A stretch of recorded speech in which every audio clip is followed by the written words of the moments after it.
Hello, my name is Hans-Eric Schultz and I'm the Chief Executive Officer of the Caribbean Industrial Research Institute, CARIRI.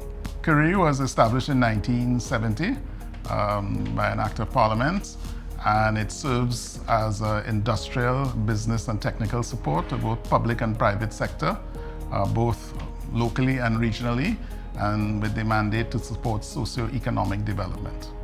Part of that innovation in terms of economic development is our recent rubber crumb project, which looks to take waste tires and from waste tires through our plant at the UTT South Campus, generate rubber crumb, which can then be used in a range of products. And that includes use in asphalt mixes for road paving, for floor and roof tiles, for athletic and playground tracks, for membrane lining, and a number of other different possible uses.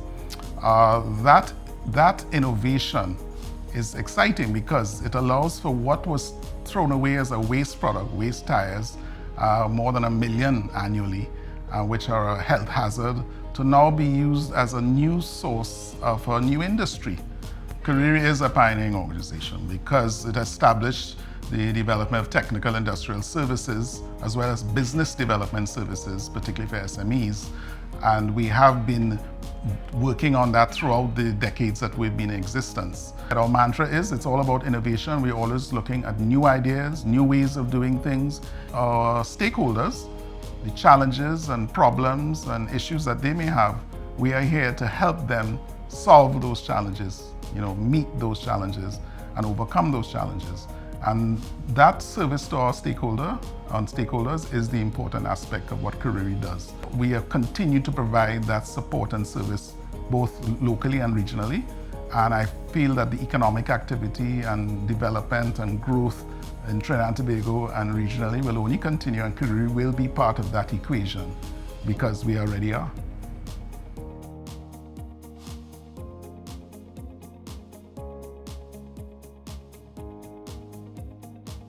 My name is Anya Ayungchi. I am founder and director of Flwr, a digital festival wear brand, which means it is both physical garments and digital assets coming together for a brand that is offered for festival wear. Flwr was launched in 2020, 6 weeks before the pandemic, so you can imagine as a festival wear focused brand, it was not the best timing. The pandemic forced creativity around how to bring a brand to the audience when there were no in-person events to wear anything at. And the Web3 NFT craze kind of blew up in that time. In a world where fashion has become such a crowded space, accessibility to designer and non-designer brands has become much more within reach, as opposed to pre-social media days and pre-e-commerce. You have to really create experience for your customers. It has to be something that they see the value buying this over that, when really and truly what's the difference with the garment itself. So when you buy the garment powered by an NFC chip, you can sort of design into one garment accessibility to more than just the product. In that you then get access to the event that happens in Carnival, the events that start to happen through the summer, the community that frequents those events, the sort of access to time with me, for instance, that may be virtual, might be in person, that, all the things that my community or the communities that follow these kinds of brands see as value that's way beyond just the garment itself. I would love to see Flwr in the next 3 to 5 years become the kind of brand that is really bolstered in community. It's a sort of company that I think has the potential to have many different types of products and services, right? We're planning an event for Carnival next year. My intention is that becomes an event that circulates through the cities that have Caribbean diaspora, and it's a merging of Carnival and Festival, and these kinds of opportunities to build community in tangible ways. In so doing, it becomes a vehicle really for the kind of self-expression that we love in the Caribbean, but of course through tangible means and ideally a very viable and profitable business.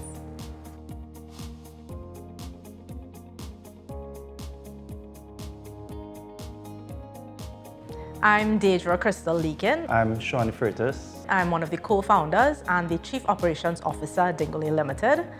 CEO and co-founder of Dingole. Our flagship project is Panjam, and in Panjam we are sort of reimagining music learning for seniors to support healthy aging and well-being. I definitely think that our company is a pioneer in what we do. We're one of the first companies in the Western Hemisphere actually to receive the very first virtual reality software development kit that came to us from the company itself, HTC Vive, in 2016. Along that time, the other co-founder was also, experimenting with music and using the technology that we use. And his dad was beginning to experience dementia. My dad battled for many years with dementia, and most of the time he was sort of elsewhere, except when music was involved. And in doing the research, what we found is that there are some, real neuroscience involved with the effects music has on the brain. But one of the biggest challenges is how do you use or integrate music as a therapy? I mean, you could play music and people could listen to music, but how do you engage them with playing a musical instrument, which is like a full body workout for the brain? Every single thing in PanJam we create here in the studio. So we try to replicate the mechanics of playing the real instrument. And it's not like other games that involve music. It is real time. As you play, it's like playing a musical instrument. It's a perfect simulation. The beauty and the real special bit comes when we see people actually engage and use it.